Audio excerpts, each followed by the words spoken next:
ફરિયાદીના અસીલના પ્લોટવાળી જમીનમાં અગાઉના માલિકના નામોની કાચી નોંધ પ્રમાણિત કરવાની કામગીરી બાકી હતી। આ વહીવટી પ્રક્રિયા પૂર્ણ કરવાના બદલામાં સર્કલ ઓફિસર કૃષ્ણકુમાર બનેસંગ ડાભીએ 10,000ની માંગણી કરી હતી। ફરિયાદી આ રકમ આપવા ન માંગતા હોવાથી તેમણે સુરત એસીબીમાં વિધિવત ફરિયાદ નોંધાવી હતી। ફરિયાદના આધારે એસીબીની ટીમે 24 ડિસેમ્બર 2025ના રોજ ઉધના મામલતદાર કચેરી ખાતે છટકું ગોઠવ્યું હતું। જ્યારે ફરિયાદી સર્કલ ઓફિસરની ચેમ્બરમાં ગયા ત્યારે આરોપીએ લાંચની રકમ સ્વીકારવા માટે હેતુલક્ષી વાતચીત કરી હતી।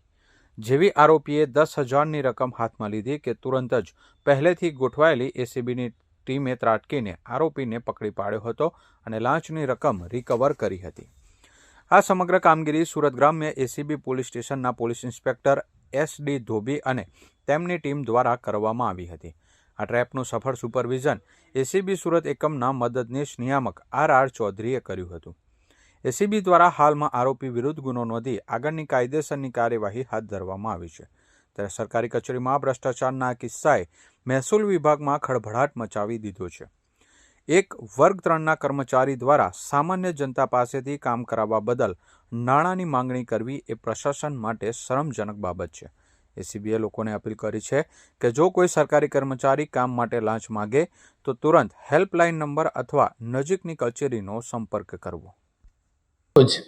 એસીબીમાં ફરિયાદ મળેલી ઉધના મામલતદાર કચેરીમાં ફરજ બજાવતા સર્કલ ઓફિસર કૃષ્ણકુમાર બનેસંગ ડાભી જેઓએ આ કામે ફરિયાદીના અસીલના જમીનના પ્લોટના જે માલિકીની નોંધ હોય એ નોંધને પ્રમાણિત કરવાના અવેજ પેટે એ કાર્યવાહી કરવાના 10,000 રૂપિયાની માગણી કરેલી અને 10,000 રૂપિયા લેતા રેડ હેન્ડ પકડાયેલા છે, જેઓ વિરુદ્ધ ગુનો નોંધી આગળની કાર્યવાહી હાથ ધરેલી છે।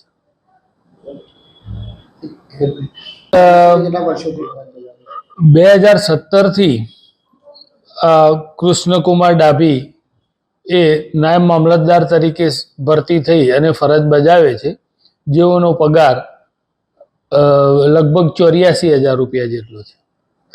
કઈ રીતની હવે તપાસ કરવામાં આવશે સંબંધી હોય કે પછી અપ્રમાણસર મિલકતની? હવે એમની જે બાબતો છે સર્ચ થશે, તેમજ એમની તમામ બાબતો જે રેકર્ડ ઉપર આવશે તમામ બાબતે ઇન્વેસ્ટિગેશન થશે।